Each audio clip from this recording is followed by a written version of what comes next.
After testing a lot of e-ink and other related tablets, the Supernote Manta is the one that I keep going back to. There are many reasons for that, but the biggest ones are just the reliability of the platform, the writing feel, and the note-taking tools themselves.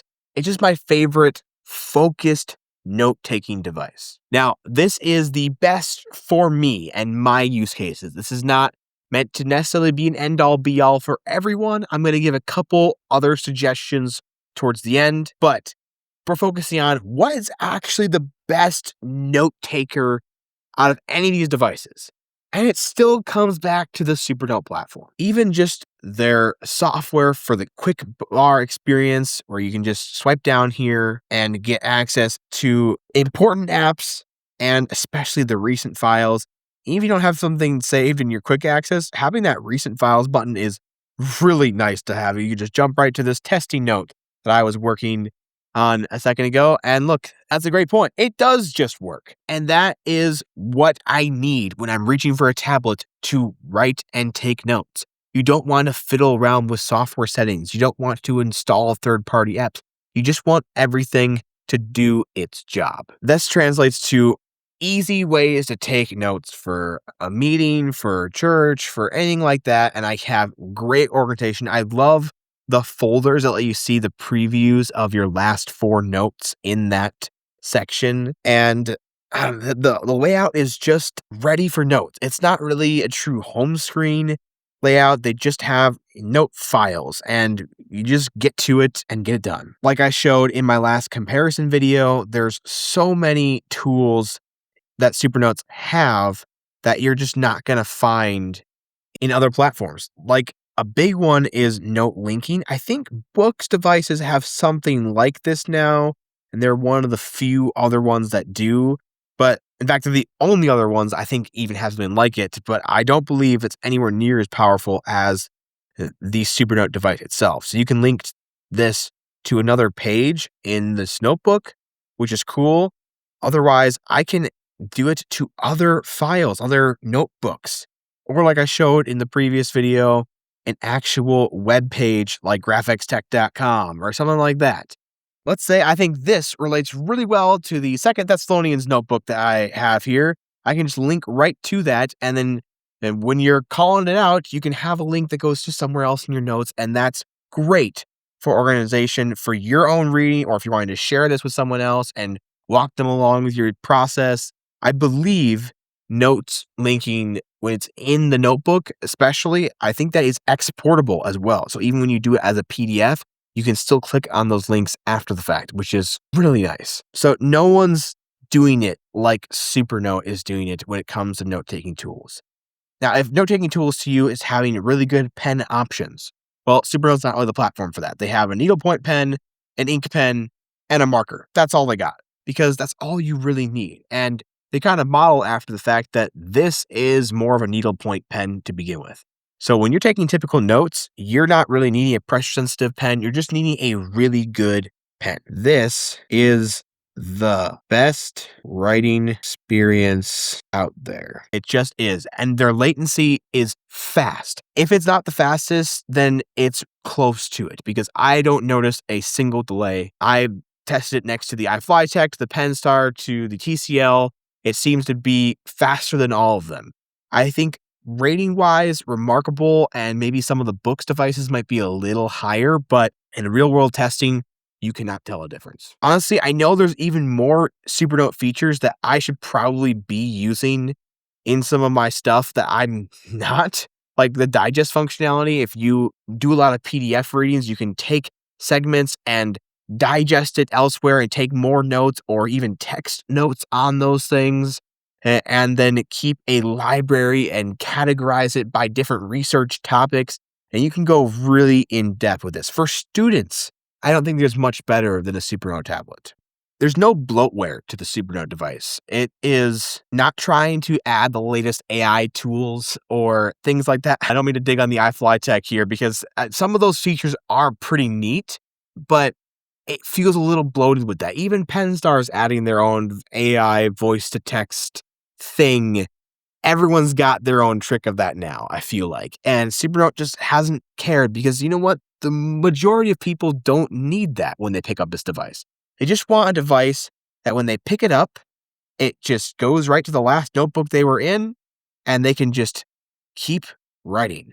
Or if they weren't in that notebook, they can quickly swipe down to the quick access and tap on that note. Now you're back in video ideas and you can start planning out more Supernote content. They don't have the hugest library of templates, but guess what? You can add any custom templates in that you want, like a monthly calendar one, or I had random names PDF from when I used to run different role-playing game as the game master. I would actually pull this up, have it as a template. So let's say I use this one and then cross out that name because I used it. And it was a nice way for me to pull a random name out of thin air and then cross them off when they're used up. So totally customizable there. Not saying it's perfect. There's a few things about this platform that I would love to see added. I would still love to see an infinite scrolling option, or kind of how iflytek does it, which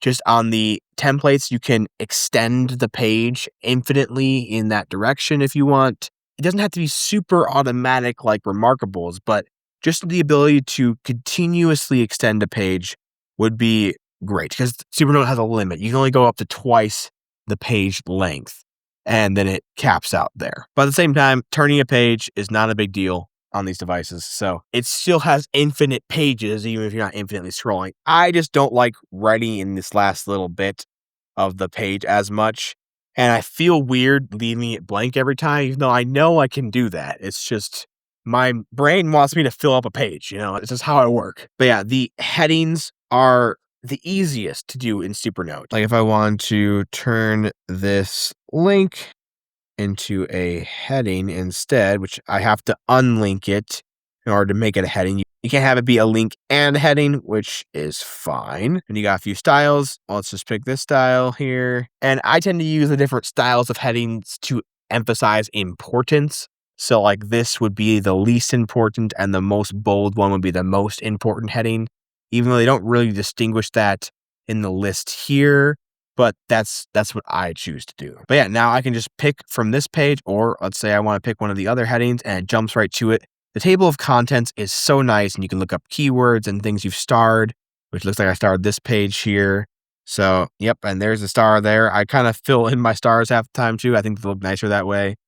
The syncing to the cloud can be pretty automatic, and it also works so well syncing back and forth between the Nomad and the Manta. I didn't think I liked that too much or go back and forth a lot, but there are times where I want to pick up the smaller Nomad device, or somewhere that I want to take it that's hard to fit the bigger Manta. If I'm taking my whole backpack, the Manta is the choice, but if I'm not, I might do the Nomad. Battery life has always been really solid on the Manta as well. So yeah, there's just not any complaints, and that's the big thing here. They improved the Bluetooth keyboard functionality, so if you do want to type on it, you definitely can. There's not like a keyboard case, but honestly, I think the external Bluetooth keyboard actually makes more sense for most things anyway, and I appreciate having that functionality built right in. You can do drawings right from the Atelier app and do new ones there. You can do Word documents. You just have the right tools for the right job. But how I use it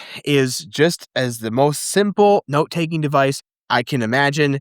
I don't really have any third-party apps on here. I only installed the App Store, honestly, to make the video on how to do it. I didn't really feel the need to download the App Store on this device. And I installed one app from it.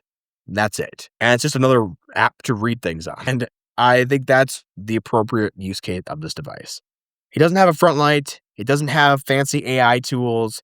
It doesn't have color. But when I'm looking for a really good note-taking device, that all I care about is how easily it can take notes, how much I can access it after the fact, how good the pen and writing feel actually is, and it has all those things dialed down perfectly. And the last thing I do want to show off is that ability to view it after the fact. Part of that is fantastic search. So I can search handwriting here and just do, say, Timothy and search, and it's going to search all your notes here. So it's going to take a little second for it to scan everything, but there it is. Every time I mention Timothy in a note, and these are handwritten. Look, here it is, handwritten, and it actually gives a little highlight on that word as well, showing you what it's marking. That is exactly what you need. And you can search keywords specifically, which will just search the keywords. So that means it is a little faster. So and those ones are already recognized as text, makes it a nicer experience. That's why adding keywords can still be helpful. But even if you never added a keyword on a single page, you can just search all your handwriting or all your text or a file name or something that you starred. And it's as easy as that. That's why the Supernote is my favorite e-ink tablet and the one that I've still chosen to have most of my personal information on. All of my in-depth notes are all on the Supernote, and I'm moving back to it full time as my personal tablet. I have to say, I don't have a place for some of the other tablets. I really like the latest update to the iflytek, and I love the hardware of this device. So I'm going to use it for certain things like meeting notes because it does have that AI recording functionality and some other neat tricks, or I can add the Google Play Store too. So if I want something to ever view Google apps or things like that on it, I might use this device as well. Or if I really need color for something, I can pull out the Penstar eNote Pro, which is still my favorite Penstar device. And I love the iPad app that it pairs with. And if you haven't seen my video on that, it's going to be linked in the description. It's really cool how they can sync together. But the rest of the experience still just feels lackluster compared to the Supernote Manta and the Supernote platform in general. And that's what's ultimately important, is what device am I going to stay focused on and get the most work done. Anyway, guys, thank you so much for watching this video. Hopefully it was helpful to you and it helps you decide which one is your favorite e-ink tablet. And again, it's not a perfect solution for everyone because not all of you are going to agree with the reasons I like this device most, but that's great because then it should help narrow down why this isn't your favorite tablet, and you'll probably realize one of the other ones is actually the one for you. Hey guys, if you enjoyed this video, please give it a like and comment down below. And of course, subscribe to the channel. It really does help us grow and ability to reach more people. And if you haven't seen, I have posted a few videos on the Masters and Martyrs channel recently that I started a long time ago and have now slightly revived and put a few videos on there that just for fun. So hey, if you're interested in my content in general and want to see something not really related to tech at all, but fantasy world building, check out that channel. It's going to be linked in the description below as well.